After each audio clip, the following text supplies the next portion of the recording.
ගංගාවතර දිස්ත්‍රික්කයේ අකුරැස්ස ප්‍රදේශයේ දෙදියගල කියන හරිම සුන්දර ගම්මානයේ තමයි මේ ආරණ්‍ය පිහිටලා තියෙන්නේ.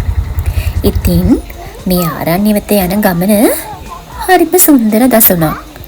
ඉස්සර නම් ටිකක් යන අපහසු වුණාට දැන් නම් පාර සකස් කරලා තියෙන නිසා යන්නේ තරම් අමාරු නැහැ.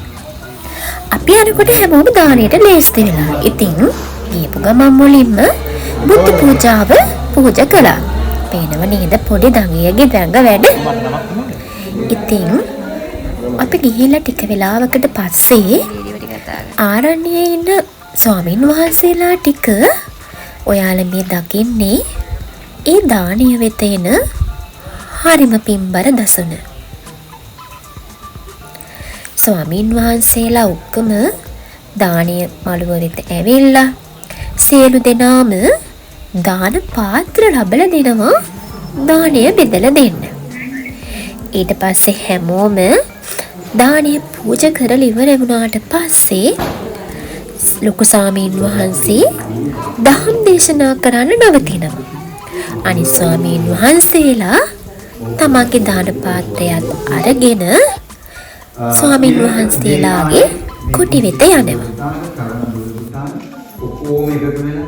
පාරවල් කොටවල බොහොම ලස්සනට පිසිදු කරනවා. අද බදුගාන සම්පූර්ණ කරන බොහොම අලුවේ ඉඳලා සයම අලුවේ ඉඳලා මේ භාලාව දක්වාම බොහොම ලස්සනට පිසිදු කරනවා. වතාවත් පිළිමේ කිංගම් ඒකත් සම්පූර්ණ කරලා. දැන් පිළිවිල සැලෙම කළ මහා සංඝරුවන ගෞරවයෙන් පැයකට වඩා වැඩි කාලයක් ඊටම හරවත් දහම් දේශනාවකට පස්සේ ස්වාමීන් වහන්සේ ඇතුළු සියලු දෙනාම මේ ආරණ්‍ය සේනාසනයේ තියෙන බෝමළුව චෛත්‍ය මළුව වෙත යනවා. මේ ඉන්නේ ඉතින් ඒකේ අරක් අරගෙන ඉන්න යාළුවෝ තමයි. මෙයාලගෙන් නම් අඩුවක් නැහැ. ඉතින් දානීය පූජා කරන්න සියලු දෙනාම ඊට පස්සේ පීලියකට හරිම නිහඬව හැමෝත් එක්කම බෝමළුව වෙත යනවා. ඉතින් මේ ලස්සන පරිසරයේ තියෙන ලස්සන ඒ තියෙන නිහඬ බව ඒ තියෙන අපූර්වත්වය වචන වලට කියන්න බැරි තරම් ලස්සනම ලස්සන දොළපාර ගොඩ ගලාගෙන යනවා. ඉතින් ඔක්කොම වැඩ ඉවරුණාට පස්සේ අපිට පුළුවන් නාගෙන එහෙම යන්න. සාමාන්‍යයෙන් මේ ආරණ්‍යයේ දානයක් බාර ගන්න එක එච්චරම ලේසි නැහැ. කාලයක් තිස්සේ දානමාන පින් කරන්න බොහෝ අය මෙහි එනවා. කලින් දවසේ හවස ඇවිල්ලා කෑම උයාගෙන පිහාගෙන කාලා සවස බෝධි පූජාව එහෙම තියලා හැමෝම උදේ සහ දහවල් දානය සූදානම් කරනවා. විශේෂත්වය තමයි මේ හැම දානයක්ම ලබලා දෙන්නේ හරිම නිර්මාංශිකව. ඉතින් මේ යන ගමනේදී මේ තැන්වල විවිධ වූ ආගමික පූර්ව ප්‍රදර්ශනය කරලා තියෙනවා.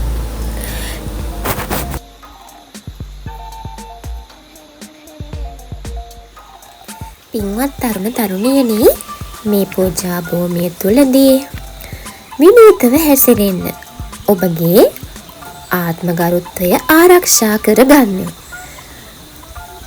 ඒ වගේම නිහඬ බව ආරක්ෂා කරගන්න. බුදුදහම වෙත නිගරු කරන්න එපා. විහිළු කරන්න එපා. බියසක ඇති කරගන්න එපා. ආගමනුකූලව හැසිරෙන්න. වරද සුළුවද විපාකය සුළු නොවේ. බලන්න නේද? ඒක කොච්චර ගැඹුරු අර්ථයක් තියෙන ප්‍රකාශයක්ද කියලා. මේ තැන් වල ප්‍රදර්ශනය කරලා තියෙන මේ නාම පුවර තුලින්ම විශාල වූ දහම් අවබෝධයක් අපිට ලබා ගන්න පුළුවන්.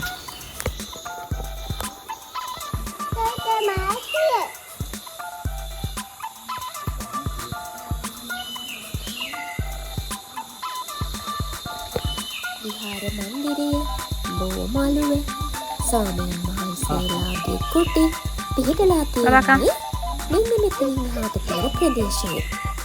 ඉතින් තැන්වල ස්වාමීන් වහන්සේලාගේ කුටි ප්‍රදර්ශනය වෙනවා.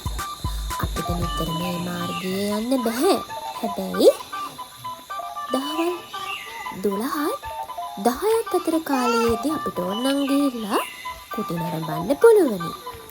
සැරියොත් කුටිය, සීවලී කුටිය, මුගලන් කුටිය විවිධ නම් වලින් මේ කුටි හඳුන්වනු ලබනවා.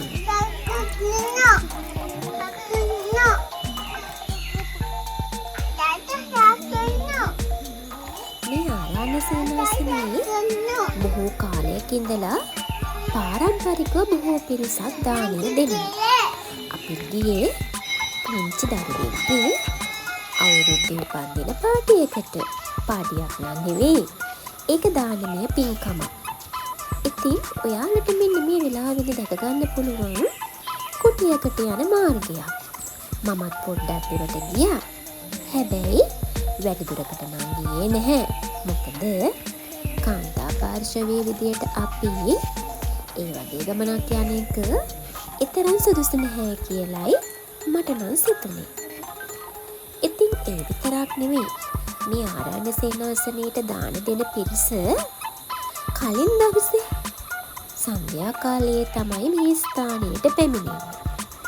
ඉතින් එහෙම පැමිණිලා එදා හවස ආගමික වතාවත් කරලා බෝධි පූජාවක් පවත්වලා ස්වාමීන් වහන්සේගේ ධර්ම දේශනාවට සමන් දීලා පසුදින තියෙන උදෑසන සහ දහවල් දානයට සූදානම් වෙනවා.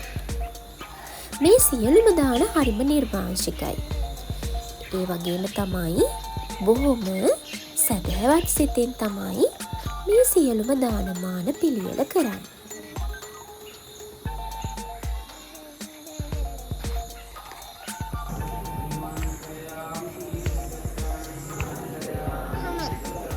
අවසානයේ අපි මේ පැමිණියේ බෝධීන් වහන්සේ, චෛත්‍යරාජානන් වහන්සේ, ධාතු මන්දිරය පිහිටලා තියෙන ඒ ප්‍රදේශයට.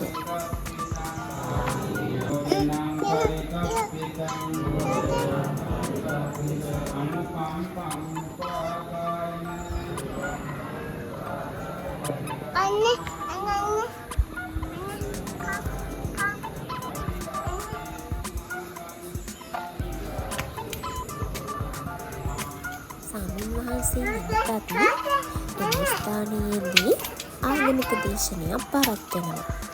බුදුන් වහන්සේත් වන්දනාමාන කරලා චෛත්‍යරාජානන් වහන්සේ, ධාතු මන්දිරය වන්දනාමාන කිරීමෙන් අනතුරුව අපි නැවතත් අපේ සුපුරුදු ගමනේ ආරම්භක ස්ථානයට එනවා. ඉතින් වැඩ කටයුතු සියල්ලම අවසන් වුණාට පස්සේ මේතාංච සබ්බලෝකස්මින් මාන සම්භාවයේ අපරිමාණං උත්තං අදෝච තිරියංච අසම්බාධං අවීරං අසපත්තං තිත්තං චරන්නි සින්නෝවා සයානෝවා යාව තස්ස විගත මිද්දෝ ඒතං සතින් අදිත්තේ. සුන්දර දිවිර නදියෙන් එන්න අමතක කරේ නැහැ. මොකද බොහොම ස්වභාවික මේ වගේ පිරිසිදු ජලයේ මේ වගේ අවස්ථාවක් ලැබෙන්නේ බොහොම කලාතුරකින් නිසා. එහෙනම් ඉතින් මේ වගේ ලස්සන තැනක් ආයෙත් ලස්සන වීඩියෝ එකක් කරගෙන මම ඔයාලව හමුවෙන්න එන්න. එතකන් ඔයාලා හැමෝටම සුබ දවසක් කියලා ප්‍රාර්ථනා කරනවා.